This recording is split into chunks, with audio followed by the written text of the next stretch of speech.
இன்னைக்கு என்ன ஸ்பெஷல் நாள் தெரியுமா? இன்னைக்கு ஆடிப்பெருக்கா இருக்கு. அதனால உங்களுக்கு ஆடி மாசம் பத்தி உங்களுக்கு கொஞ்சம் இன்ட்ரெஸ்டிங்கான விஷயம் போடுறதுக்காக உங்களுக்கு வீடியோ போடுறேன். வீடியோக்குள்ள போகலாமா? இப்போ ஆடி மாசம்னா என்னன்னு தெரிஞ்சுக்கோங்க. தமிழ் புத்தாண்டுல இருந்து 4வது மாசமா ஆடி மாசம் பிறக்குது. இப்போ ஆடி மாசத்தோட சிறப்புகளை பார்க்கலாமா?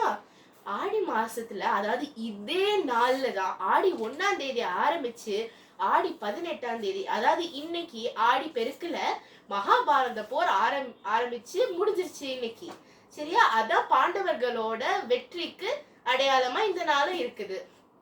அப்புறமா இந்த ஆடி வெளியில இந்த ஆடி பெருக்குல என்ன பூஜைகள்லாம் செய்யணுங்கிறத நான் சொல்றேன். சரியா?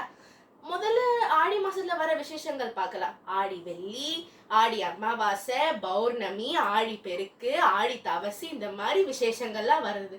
இப்போ ஆடி பெருக்கு முடிச்சிட்டோம். ஆடி வெள்ளிக்கு போலாமா? ஆடி வெள்ளியில அம்மன் கோயில்ல கூழ் ஊத்துவாங்க.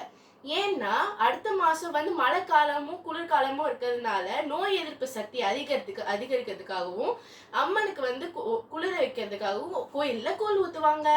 அப்புறமா ஆடி அமாவாசை இருக்குல்ல, நம்ம முன்னோர்களை நினைக்கணும், அவங்கள கும்பிடணும். அதுக்காக இந்த ஆடி அமாவாசை, அதாவது நாளைக்கு வர ஆடி அமாவாசையில சிறப்பா நம்ம முன்னோர்களுக்கு பூஜை செஞ்சு சாப்பாடு காக்காக்கு சாப்பாடு வச்சு நம்ம இல்லாட்டி காக்காக்கு சாப்பாடு வைக்க அவ்வளவு முடியலைனாலும் எல்லையும் தண்ணியும் வச்சிடலாம். அதுவும் ஒரு நல்ல படைப்பா இருக்கும்.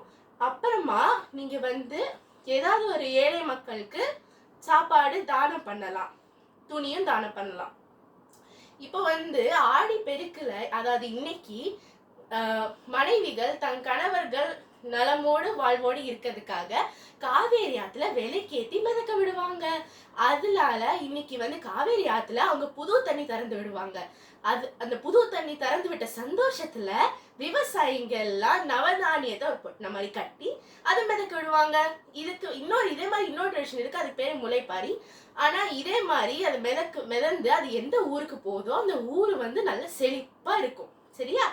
இப்போ ஆடி வெள்ளி பார்த்துட்டோம், ஆடி பெருக்கு பார்த்துட்டோம். அதுவும் இன்னைக்கு ஒரு நல்ல சிறப்பான செய்தி எங்க ஃபேமிலியில நடந்திருக்கு. அதாவது என் தங்கச்சி பிறந்தால, அவளுக்கு இன்னைக்குதான் பேர் வச்சோம். கரெக்டா 16வது நாள். என் தங்கச்சி ஆடி மாசத்துல தான் பிறந்தா. அதனால அவளுக்கு இன்னைக்கு தான் பேர் வச்சோம். அதுவும் இந்த ஆடி மாசத்துல அம்மனுக்கு கூழ் ஊத்துவாங்கன்னு சொன்னேன்ல, அதே மாதிரியே அம்மனுக்கும் அதாவது பார்வதியும் பரமசிவத்துக்கும் 2 பேருக்கும் சேர்ந்து பண்ற யாகம் தான் சண்டி யாகம். இந்த சண்டி யாகத்தை பண்ணா நம்மளுக்குள்ள திருஷ்டி, பில்லி சூனியம், அப்புறமா செய்வனை கோலம் எல்லாமே நீங்கிடும். எதிரிகளும்